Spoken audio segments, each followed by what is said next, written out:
Tell us how good it is after you take a big bite, okay? How is it?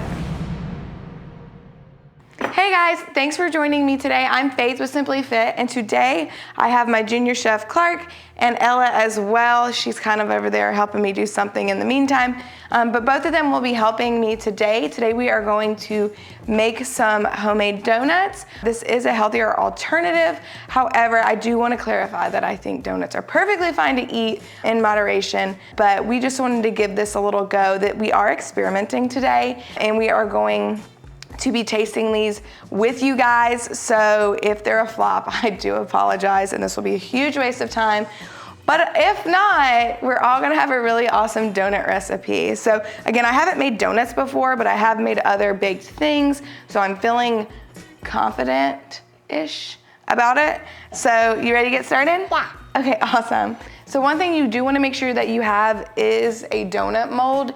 You could essentially use a muffin tin. The problem with that though is you're gonna have to adjust your cook time, and the way it goes is you're just not gonna get the same consistency. So I'm gonna say don't use that, or use at your own risk. But you can get these off Amazon super cheap. You will need 2 today, or you can do 2 different batches if you only have one of these. But they do come in like 2-pack, so that is convenient. So we have those to the side real quick. If you want to pull those over here, we will spray those down and set them back to the side. So just some cooking spray just to help them from sticking. Okay. And then again, we'll set that back because we won't need that for another minute. Okay, so first thing, Ella, you said you wanted to go ahead and preheat the oven. We are gonna preheat that to 350. So we'll go ahead and have that ready to rock and roll. We've sprayed our donut molds, and then now we'll do our dry ingredients first, and then our wet ingredients, and then pour those into each other. First thing you wanna do, if you didn't buy oat flour, all you need is just regular whole grain oats to turn into flour. So literally we are just going to be taking that and blending that up. You do wanna make sure though, if you are making your own oat flour, that it is blended really, really fine, or you're gonna get chunks and stuff in whatever you're baking or using it for. So just make sure that you have something that's going to blend it very, very fine like. If not, then I do recommend buying oat flour.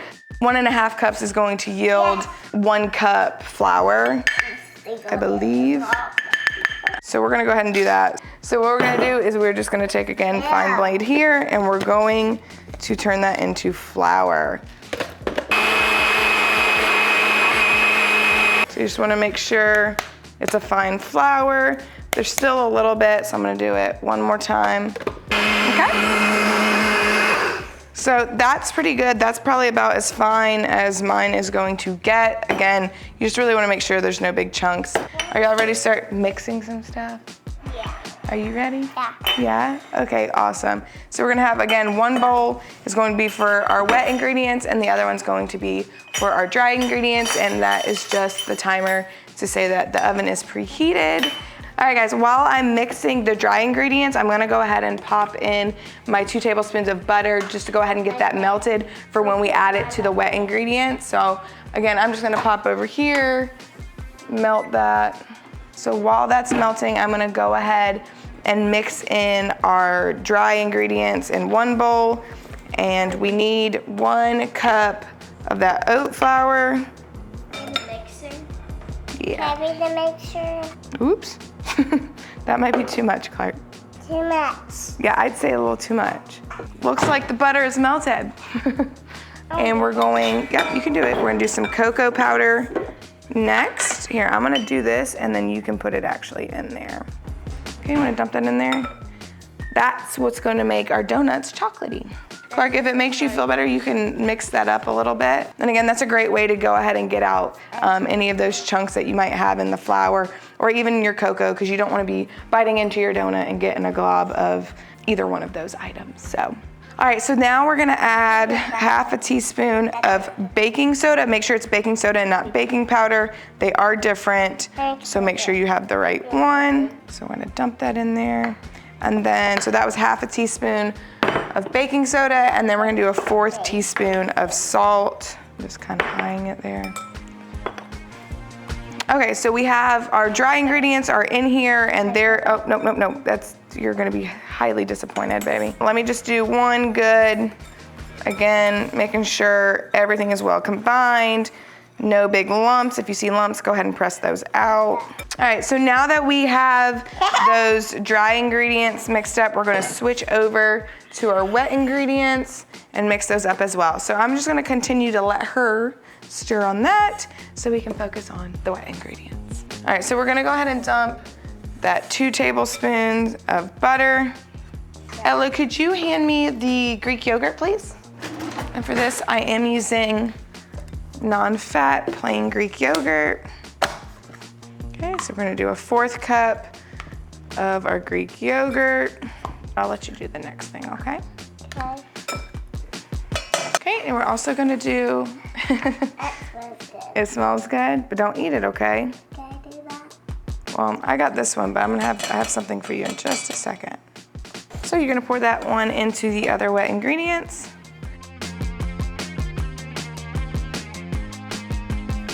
I always like to crack my egg in a separate bowl just because nobody likes a shell in their food.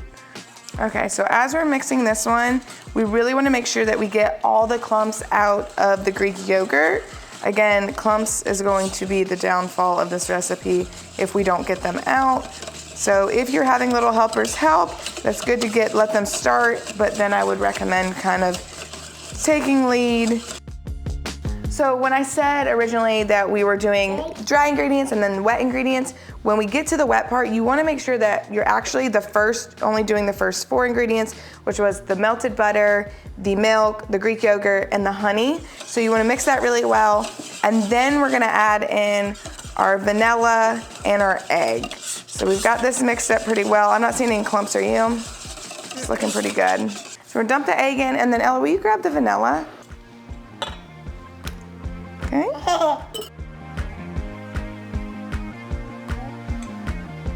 Come closer. So that's 1 dump. And do 1 more for 1 teaspoon. Dump it. All right, now we've added our egg and our vanilla, so we're gonna mix that all really well. I can go pretty fast. Yeah, that looks good. Okay, so once that is mixed really well, then we're going to add our dry ingredients into our wet ingredients. So Ella, do you wanna get that bowl? Okay, so we're gonna slowly dump that into this bowl. And as you can tell, you typically want your wet ingredient bowl, stop Clark, not you, to be bigger than your dry ingredient. These will both do. All right, and good, awesome. Okay guys, so we've mixed it up really well. So what we're gonna do here again is we're gonna wait 5 minutes, let that set, and then we're gonna pour it into our molds. So you can either use a spoon to kind of dip that into your mold, or you can pipe it through a bag or a piping bag. When I say bag, I just meant like a Ziploc bag. So either a Ziploc bag, that just makes it a little bit cleaner if you're using that method, but I'll show you how to spoon that in there once this is set. That smells good. Okay, so while our donut mix is setting, we can go ahead and make our icing. So we've got milk, we've got powdered sugar, we need cocoa powder. We're gonna go ahead and put our 2 dry ingredients. So we're gonna do our cocoa powder and our powdered sugar. So we're gonna do a cup of this. All right, so we did 1 cup of powdered sugar, and then we're gonna do 2 tablespoons of cocoa powder, and we're gonna mix these 2 together.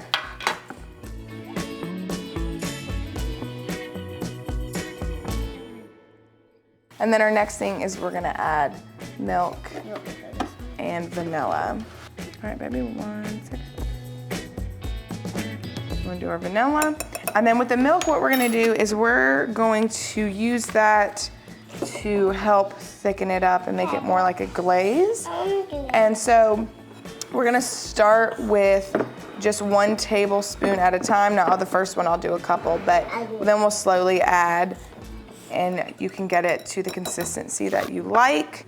So to start, I'm just gonna go ahead and add about 2 tablespoons. 1, oops, 2, and I'm actually gonna go for 3 And again, we're going to just add what we need to get to the consistency that we want. So it's better to start with a little bit less and then add more as we go. So just make sure when you are mixing that, we're getting the clumps out. So is the brown stuff from the... Oh, what are you doing? I want some. You want a glass of milk? Yeah. You're probably gonna need one with your donut. Well, you wanna finish mixing that while I get a glass of milk for our junior chef.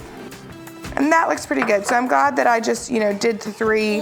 I could have even done 2, and that consistency probably would have been fine as well. So it's really just kind of like what you're feeling. But we're going to set this to the side because now we are going to come back to our donut mixture, and we are going to bring in little donut cavities here, and we're gonna fill them about 3/4 of the way full each, just until our batter runs out. So again, you can pipe this if you want less mess, a little bit more precision. I am late night making these with my children, so we're just going for effectiveness here, quickness.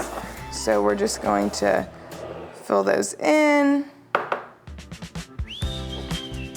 If nothing else, they smell good, right? Yeah. That's not the milk you're smelling that smells so good. No, that's oil. All right, guys, so we're gonna go ahead and pop these in, and they're only gonna bake for about 8 minutes, so not super long. So Ella, can you do the timer for 8 minutes, please? So now that the timer has gone off, we are gonna check with the toothpick just to make sure that you're not getting any of that coming onto that toothpick. And they're looking pretty good.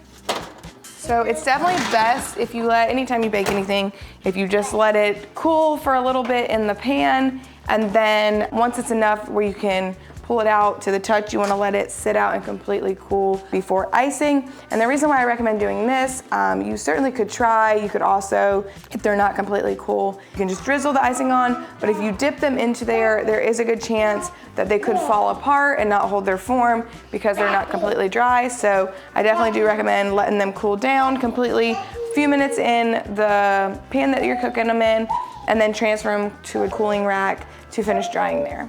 Boop. Boop, boop, boop. Ow. What could go wrong? Beep. Because we had fun. Now that your donuts are completely cooled off, we let them cool in the pan, moved them to the rack. If you don't let them chill though, they're gonna be more likely to fall apart. This one did break when I was popping it out. However, still edible, we're still gonna eat that. What we're gonna do is you have 2 options here. You can either just spoon the icing over if you're afraid that they're gonna crumble, or if they're not completely chilled, that's another good option. But what we're gonna do is we're going to dip them into our glaze, like so. Oh, yeah. Ooh, doesn't that look good? And then you know what that needs? I think it needs some sprinkles. That'll keep her occupied. Can I do the next? I can definitely tell some of the ones that aren't as full definitely could tear more easily. So just be mindful of that. You can keep these in the refrigerator for up to a week in a sealed container. So if you want to keep your extra icing, in case you might need a little added touch. Okay, Clark, I think that one's really good on sprinkles. This one's not hitting the mark on sprinkles though. All right. All right, so that one's Clark's. All right, so we are going to do our official taste test. So for the first time, we're gonna see how these turned out. So if you guys just wanna go ahead and grab one, that one is definitely yours, Clark. Tell us how good it is after you take a big bite, okay? How is it? Good. 2 thumbs up? Thumbs. All right, so I think it's safe to say these are a win in our house. Hopefully you guys feel the same way, enjoyed making this with us, and we will see you next time.